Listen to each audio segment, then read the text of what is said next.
కాంగ్రెస్ అంటేనే మోసం నిర్లక్ష్యం. ఇవాళ పిడికెడు మందికి 4 పథకాలను ప్రారంభించిన రేవంత్ సర్కార్ ఆ పని కూడా సరిగ్గా చేయడం లేదు. లబ్ధిదారులకు ఇస్తున్న ధృవీకరణ పత్రాల్లో ప్రభుత్వానికి సంబంధించిన వారి సంతకాలు లేవు. కనీసం ఎంఆర్ఓ, ఎంపీడీఓ లేదా గ్రామ కార్యదర్శి సంతకం కూడా వాటిలో కనిపించడం లేదు. మరి ఎవరి సంతకము లేని ఈ కాగితానికి ఎవరు గ్యారంటీ? ఇప్పుడు ఈ కాగితాలు పట్టుకొని ఏ అధికారుల చుట్టూ తిరగాలని ప్రశ్నిస్తున్నారు జనం.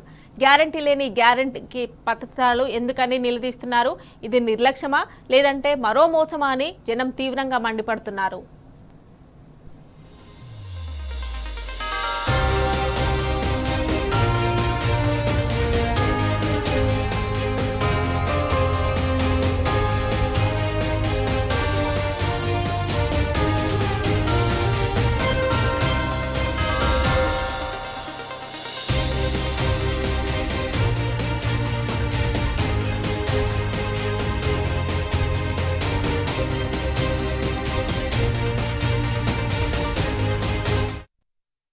కాంగ్రెస్ అంటేనే మోసం నిర్లక్ష్యం. ఇవాళ పిడికెడు మందికి 4 పథకాలను ప్రారంభించిన రేవంత్ సర్కార్ ఆ పని కూడా సరిగ్గా చేయడం లేదు. లబ్ధిదారులకు ఇస్తున్న ధృవీకరణ పత్రాల్లో ప్రభుత్వానికి సంబంధించిన వారి సంతకాలు లేవు. కనీసం ఎంఆర్ఓ, ఎంపీడీఓ లేదా గ్రామ కార్యదర్శి సంతకం కూడా వాటిలో కనిపించడం లేదు.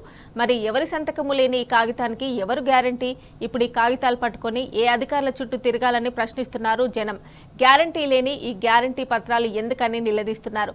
ఇది నిర్లక్ష్యమా లేదంటే మరో మోసమా అని జనం తీవ్రంగా మండిపడుతున్నారు.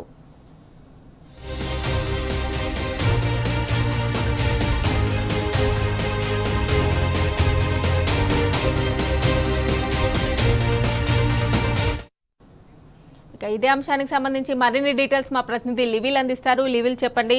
లబ్ధిదారులకు ఇస్తున్న ధృవీకరణ పత్రాల్లో ప్రభుత్వ అధికారులకు సంబంధించిన సంతకాలు అయితే లేవు అని జనమైతే నిలదీస్తున్న పరిస్థితి. డీటెయిల్స్ ఏంటి? వల్ల ఏదైతే సంక్షేమ కార్యక్రమాలు 6 గ్యారంటీలు 13 అంశాలు 420 హామీలు అట్టహాసంగా మేము ప్రారంభం చేస్తాం, మేము అధికారంలోకి వస్తే అని చెప్పేసి ఆనాడు అలవి కాని హామీలతో అధికారంలోకి వచ్చారు. 100 రోజుల్లోనే హామీలన్నీ అమలు చేస్తామన్నారు. కానీ ఇవాళ దాదాపు 400 రోజులు అవుతుంది. అయినప్పటికీ కూడా ఏ పథకం కూడా ఇవాళ లబ్ధిదారులకు అందించడంలో పూర్తిగా విఫలమైంది కాంగ్రెస్ ప్రభుత్వం అని చెప్పుకోవచ్చు. అంతేకాకుండా ప్రభుత్వంపై నిత్యం ప్రజలు కావచ్చు, ప్రధాన ప్రతిపక్ష పార్టీగా బీఆర్ఎస్ పార్టీ నిలదీస్తుంది. పథకాల హామీ ఏమైంది, ఎందుకు అమలు చేస్తలేరని చెప్పేసి నిలదీస్తున్న క్రమంలో మొన్న కొద్ది రోజుల క్రితమే మేము ఈ పథకం అభ్యస్తాము, ఏదైతే రైతు భరోసాతో పాటు రేషన్ కార్డులు, ఇతర కొన్ని 4 సంక్షేమ కార్యక్రమాలు తెలంగాణ ప్రజలకు ఇస్తామని చెప్పేసి కేబినెట్ సమావేశం పెట్టారు. కేబినెట్ సమావేశంలో గ్రామ సభల వేదికగా గ్రామ సభలో లబ్ధిదారులను ఎంపిక చేస్తామన్నారు. కానీ తీరా చూస్తే గ్రామ సభలన్నీ ఒక గందరగోళ వాతావరణం నెలకొన్నాయి. భయానకరమైన వాతావరణంలో గ్రామ సభల తీరు జరిగింది. ఎక్కడ చూసినా పోలీసుల సభలాగానే జరిగింది తప్ప గ్రామ సభలు ఎక్కడ కూడా పూర్తి స్థాయిలో ఫలప్రదం కాలేదు. ఈ నేపథ్యంలోనే గ్రామ సభలు అట్టర్ఫ్లాపయ్యాయి. దీని తర్వాత గ్రామ సభల్లో అర్హుల పేర్లు కాకుండా అనర్హుల పేర్లు ఎక్కువగా ఉన్నాయని చెప్పేసి గందరగోళ పరిస్థితి నెలకొంది. అయితే గ్రామ సభలు ఫెయిల్ అయిన నేపథ్యంలో ప్రభుత్వ పథకాలు మండలానికి ఒక గ్రామంలో మాత్రమే ఇస్తామని చెప్పేసి మొన్న బట్టి విక్రమార్క, డిప్యూటీ సీఎం బట్టి విక్రమార్క, ఇతర మంత్రులు మాట్లాడిన తీరు యావత్ తెలంగాణ ప్రజాన్ని మరొక్కసారి కూడా ఆందోళనకు గురి చేసే విధంగా ఉన్నాయి. అంటే ఒక మండలంలోనే ఓట్లేస్తే ఆ మండల ఓట్లతోటి వాళ్ళ అధికారంలో, ఒక మండలంలోనే ఒక గ్రామం ఓట్లేస్తేనే అధికారంలోకి వచ్చారనే మాట పెద్ద ఎత్తున వినిపించింది. అయితే ఇవాళ తీరా ఆ మండలానికి సంబంధించి ఒక గ్రామం ఎంపిక చేశారు. సరే, ఆ గ్రామంలో ఉన్న కొంతమంది లబ్ధిదారులకైనా పథకాలు అందుతాయి అనుకుంటే ఇవాళ తీరా అది కూడా మోసమే అని మరొక్కసారి స్పష్టమైంది.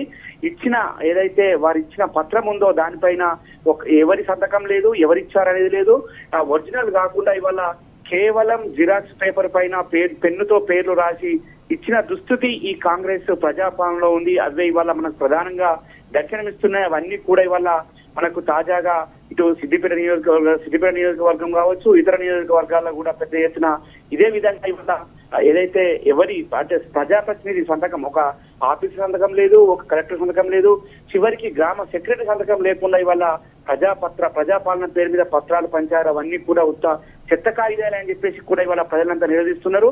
అర్హులను కూడా ఇవాళ పూర్తి స్థాయిలో వీరు నిర్ధారించలేకపోయారు, అనర్హులకు మరొకసారి కూడా ఇచ్చారని చెప్పేసి కూడా పెద్ద ఎత్తున వారిపైన మండిపడుతున్న పరిస్థితి ఉంది. వాళ్ళ ఏదైతే ఇందిరమ్మ ఇండ్లు కావచ్చు, రైతు భరోసా కావచ్చు, అంతేకాకుండా రేషన్ కార్డు కావచ్చు, ఇతర రైతు కూలీలకు సంబంధించి ఇందిరమ్మ ఆత్మీయ భరోసాని గొప్పగా పేరు చెప్పిన ఆ పథకం కూడా ఇవాళ పత్రాల పైన కూడా పూర్తి స్థాయిలో ఇవ్వలేకపోయారు ఈ ప్రజాపాలన ప్రభుత్వం అని చెప్పేసి కూడా మహిళలంతా నిలదీస్తున్నారు.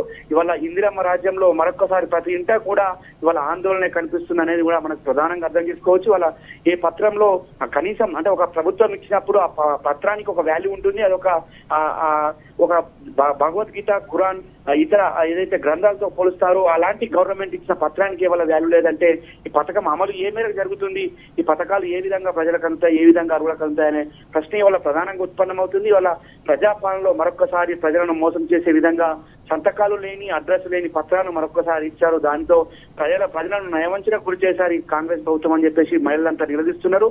వాళ్ళ మహిళలకు చెందాల్సిన ఏ పథకం కూడా ఇవాళ పూర్తి స్థాయి ప్రజాపాలన దరఖాస్తు అన్నారు, తర్వాత సర్వే అన్నారు, తర్వాత మీ సేవ అన్నారు, తర్వాత ప్రజావాణి, ఏ ఒక్క దరఖాస్తు కూడా ఇవాళ వాల్యూ లేకుండా పోయింది. ఇవాళ చివరికి ప్రభుత్వం అర్హులను గుర్తించి ఇస్తున్నామని చెప్తున్న ఆ పత్రాలకు కూడా ఇవాళ వాల్యూ లేకుండా పోయిందంటే ఇది ఖచ్చితంగా కాంగ్రెస్ ప్రభుత్వం ఫెయిల్యూర్. ఇవాళ 400 రోజులైనా ఏ పథకం కూడా అమలు చేయడానికి వారికి ఇష్టం లేక ఈ విధంగా చేస్తున్నారని చెప్పేసి కూడా మహిళలంతా మండిపడుతున్నారు. ఇవాళ తెలంగాణ రాష్ట్ర వ్యాప్తంగా మండలానికి ఒక గ్రామం అని చెప్పారు. ఆ గ్రామంలో కూడా ఇవాళ ఏదైతే వారు ఇస్తామని చెప్పి ఇచ్చిన పత్రాలను దానిపైన అడ్రస్ లేదు, సంతకం లేదు, పేరు లేదు, డిజిగ్నేషన్ లేదు, ఏది హోదా లేని ఏ సంతకం లేని పేపర్ ఇవాళ అర్హులు అని చెప్పేసి వాళ్ళకి ఇచ్చారంటే గతంలో కూడా ఏదైతే అర్హుల జాబితా వచ్చింది చివరి మీకు ఇచ్చే వరకు కూడా అర్హులు ఎవరనేది మేము చెప్పలేము, ఇంకా చాలా టైం ఉంది అని చెప్పారు. అదే విధంగా కూడా ఇవాళ ఇచ్చిన పత్రాలు కూడా వారికి పథకాలు లబ్ధి పొందే వరకు కూడా ఇవి పథకాల పత్రాలు అని చెప్పి చెప్పుకోవడానికి కూడా ఇవాళ మేము సిగ్గుపడుతున్నామని చెప్పేసి వాళ్ళ మహిళలంతా మండిపడుతున్న పరిస్థితి. ఈ తరుణంలోని వాళ్ళ కాంగ్రెస్ పార్టీ, కాంగ్రెస్ ప్రభుత్వం, ప్రజాపాలన ప్రభుత్వం, ఇందిరమ్మ ప్రభుత్వం ప్రతి ఇంటిని కూడా, ప్రతి అర్హుని కూడా వాళ్ళ మరొక్కసారి పత్రాల పేరుతో మోసం చేసింది అనేది వాళ్ళ ప్రధానంగా అర్థమవుతుంది. వాళ్ళ కాంగ్రెస్ ప్రభుత్వం మరొక్కసారి అబద్ధాల హామీతో, అలవికాని హామీలతో అందరమిక్కి వాళ్ళ మరొక్కసారి ప్రజలను మోసం చేసింది అనేది పత్రాలతోనే తేలిపోయింది. Mamata. Right level, thanks for updates.